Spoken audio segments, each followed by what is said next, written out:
transverse waves produced on a spring has a frequency of 190 hertz and travels along a length of the spring of 90 meters in 0.5 second. बच्चों इसके अंदर हमारे पास given क्या है? इसके अंदर हमारे पास गिवन है फ्रीक्वेंसी दैट इज 190 हर्ट्ज। इसके अलावा इसमें हमारे पास गिवन है लेंथ ऑफ द स्प्रिंग, यानी कि जो हमारे पास टोटल डिस्टेंस है वो है 90 मीटर, और हमारे पास टाइम है दैट इज 0.5 सेकेंड्स। तो ये तीन चीजें हमारे पास गिवन है। इसने पूछा क्या what is the period of the wave, तो पीरियड कैसे निकलेगा? आपको पता है time period is equal to reciprocal of the frequency, तो t is equal to 1/f, तो 1/190। तो जब मैं 1 डिवाइड बाय 190 करूंगा तो that is equal to 5.2 into 10 to raise power minus 3, 5.2 into 10 to raise power minus 3 second, या फिर हम 5.2 मिली सेकेंड भी इसको कह सकते हैं।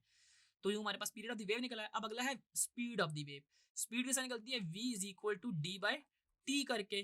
तो d हमारे पास कितना है जी? 90, ठीक है, 90 मीटर्स है, और टाइम हमारे पास है 0.5 सेकेंड। तो 90 को जब आप 0.5 से डिवाइड करते हैं तो ये हमारे पास 180 मीटर्स पर सेकेंड आ जाएगा। तो यूं हमारे पास वेलोसिटी भी निकल आई। और एंड पे है what is the wave length of the wave, कि आपने वेव लेंथ निकालनी है, यानी कि लेमडा की वैल्यू निकालनी है। तो लेमडा हमारे पास किस तरह निकलेगा? हमारे पास v is equal to F lambda का फार्मूला है।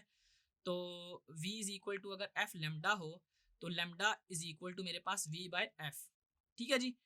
और v मेरे पास है बच्चों 180 और f क्या है मेरे पास 190। तो जब मैं 180 को 190 से डिवाइड करूंगा तो मेरे पास आ जाएगा 0.94 मीटर्स।